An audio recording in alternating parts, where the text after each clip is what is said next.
मोनीक में खुशामदीद। आज हम बात कर रहे हैं पाकिस्तान के एक सबसे बड़े इन्वेस्टमेंट सेक्टर यानी रियल एस्टेट में आने वाली एक बहुत बड़ी तब्दीली के बारे में। ये समझ लें कि जायदाद में सरमायाकारी का पूरा तरीका ही बदल रहा है।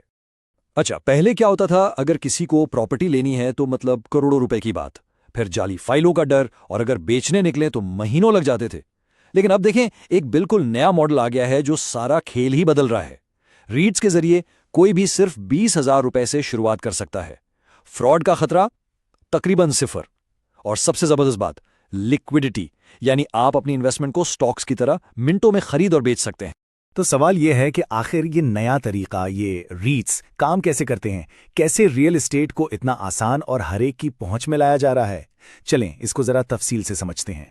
ठीक है, तो इसको समझने के लिए हमारा रोड मैप कुछ यूं होगा। पहले देखेंगे कि प्रॉपर्टी में ये नया दौर है क्या, फिर रीट्स को डिकोड करेंगे, उसके बाद बात होगी शरिया कंप्लायंट तब्दीली की, फिर एक असली मिसाल सिग्नेचर रेजिडेंसी की केस स्टडी देखेंगे, और आखिर में ये समझेंगे कि क्या रीट एक सही ऑप्शन है। तो चलें शुरू करते हैं पहले हिस्से से और समझते हैं कि ये रियल एस्टेट इन्वेस्टमेंट ट्रस्ट यानी रीट्स आखिर हैं क्या। इसे बिल्कुल आसान लफ्जों में ऐसे समझें कि आप एक बहुत बड़े शानदार प्रोजेक्ट का एक छोटा सा डिजिटल टुकड़ा खरीद रहे हैं। पूरी बिल्डिंग खरीदने की जरूरत नहीं। ये बिल्कुल वैसा ही है जैसे आप स्टॉक मार्केट में किसी बड़ी कंपनी के कुछ शेयर्स खरीद लेते हैं। और यहीं पर इस मॉडल की सबसे बड़ी, सबसे अहम बात सामने आती है, सिक्योरिटी। हर रीट को एक सरकारी इदारा SECP यानी securities and exchange commission of Pakistan regulate करता है। इसका मतलब सीधा सा है, आपकी सरमायाकारी महफूज है। वो फ्रॉड, वो जाली स्कीमें जो रिवायती रियल एस्टेट का सबसे बड़ा सरदर्द थीं, यहां उनका कोई चांस नहीं है। तो फायदे बिल्कुल साफ हैं। कम पैसों से शुरुआत, जब चाहें खरीदें, जब चाहें बेच दें, और रिवायती तरीकों से कहीं ज्यादा सिक्योरिटी। और हाँ, इस सब को प्रोफेशनल मैनेजर्स देख रहे होते हैं, तो रोज रोज की झंझट से भी छुट्टी मिल जाती है। खासतौर पर ओवरसीज पाकिस्तानियों के लिए तो ये एक बहुत बड़ा प्लस पॉइंट है। चलें अब बात करते हैं उसकी सबसे दिलचस्प और अहम डेवलपमेंट की, जिसने पाकिस्तान में रीट्स की दुनिया में एक बिल्कुल नया दरवाजा खोल दिया है, और वो है शरिया के मुताबिक सरमायाकारी का मौका। अगस्त 2023, ये तारीख बहुत अहम है जब SECP ने पहली बार रीट्स को शरिया कंप्लायंस सर्टिफिकेट जारी किए। ये एक तारीखी कदम था जिसने उन लाखों लोगों के लिए एक नया, महफूज और इस्लामी उसूलों पर पूरा उतरने वाला रास्ता खोल दिया, जो अपने अकीदे के मुताबिक सरमायाकारी करना चाहते हैं। अच्छा, तो ये होता कैसे? ये शिरकतुल अक़्द के इस्लामी उसूल पर काम करता है, जिसका बहुत सादा मतलब है एक मकसद के लिए पार्टनरशिप। यहां तमाम इन्वेस्टर्स सूद पर मबनी कर्ज लेने के बजाय एक पार्टनरशिप बनाते हैं।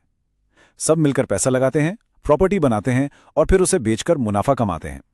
और जो भी नफा या नुकसान होता है वो सब में शराकत की बुनियाद पर तकसीम हो जाता है। ठीक है, ये सब थ्योरी में तो बहुत अच्छा लग रहा है ना? लेकिन सवाल यह है कि क्या ये हकीकत में काम कर रहा है? चलें एक असली मिसाल देखते हैं पाकिस्तान की पहली शरिया कंप्लायंट रीट्स में से एक, सिग्नेचर रेजिडेंसी की। सिग्नेचर रेजिडेंसी रीट, जिसे हम SRR भी कह सकते हैं, पाकिस्तान के पहले शरिया कंप्लायंट डेवलपमेंटल रीट्स में से एक है। ये इस नए मॉडल की एक जिंदा मिसाल है कि कैसे हजारों लोग मिलकर एक बहुत बड़े प्रोजेक्ट के मालिक बन सकते हैं। इस प्रोजेक्ट का टोटल फंड साइज है 825 मिलियन रुपए, और ये रकम किसी एक शख्स की नहीं है, बल्कि हजारों छोटे और बड़े इन्वेस्टर्स ने मिलकर जमा की है। यही तो इस मॉडल की असल ताकत है। और उसके पीछे जो नाम है वो भी बहुत अहम है। आरिफ हबीब डॉलमेन रीट मैनेजमेंट, जावेदान कॉरपोरेशन, और ग्रुप चेयरमैन हैं जनाब आरिफ हबीब।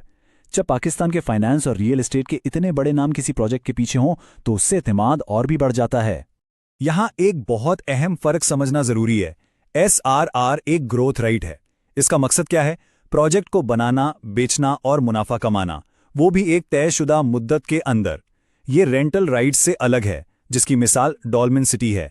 रेंटल राइट्स का मकसद प्रॉपर्टी को लंबे अरसे तक अपने पास रखना और किराए से मुस्तकिल आमदनी हासिल करना होता है। तो ये सब कुछ जानने के बाद अब आते हैं सबसे बड़े सवाल पर, क्या रीट में सरमायाकारी का फैसला दुरुस्त है और ये किस किस्म के इन्वेस्टर के लिए ज्यादा बेहतर है? देखें, रीट्स उन लोगों के लिए एक बेहतरीन ऑप्शन है जो कम सरमाए से, बगैर किसी टेंशन के एक महफूज इन्वेस्टमेंट चाहते हैं जिसे प्रोफेशनल लोग मैनेज कर रहे हों। दूसरी तरफ डायरेक्ट प्रॉपर्टी उनके लिए है जिनके पास बड़ी रकम है, जो पूरा कंट्रोल चाहते हैं और जो किराएदारों और कानूनी कामों को खुद संभालने के लिए तैयार हैं। और फिर से वही बात, सिर्फ 20,000 रुपये से शुरुआत का मौका, ये वाकई रियल एस्टेट को हर किसी की पहुंच में ले आता है। तो आखिर में एक सवाल, क्या रियल एस्टेट का मुस्तकबिल अब स्क्वायर फीट में नहीं बल्कि डिजिटल यूनिट्स में मापा जाएगा? हो सकता है हम जायदाद के मालिक होने के मतलब में एक बुनियादी तब्दीली देख रहे हों। इस अहम तब्दीली पर मजीद अपडेट्स और गहरी बातचीत के लिए हमारे चैनल को लाइक और सब्सक्राइब जरूर करें। और हाँ, मुस्तकबिल की अपडेट्स के लिए बेल आइकन को भी दबा दें ताकि आपसे कोई अपडेट मिस ना हो।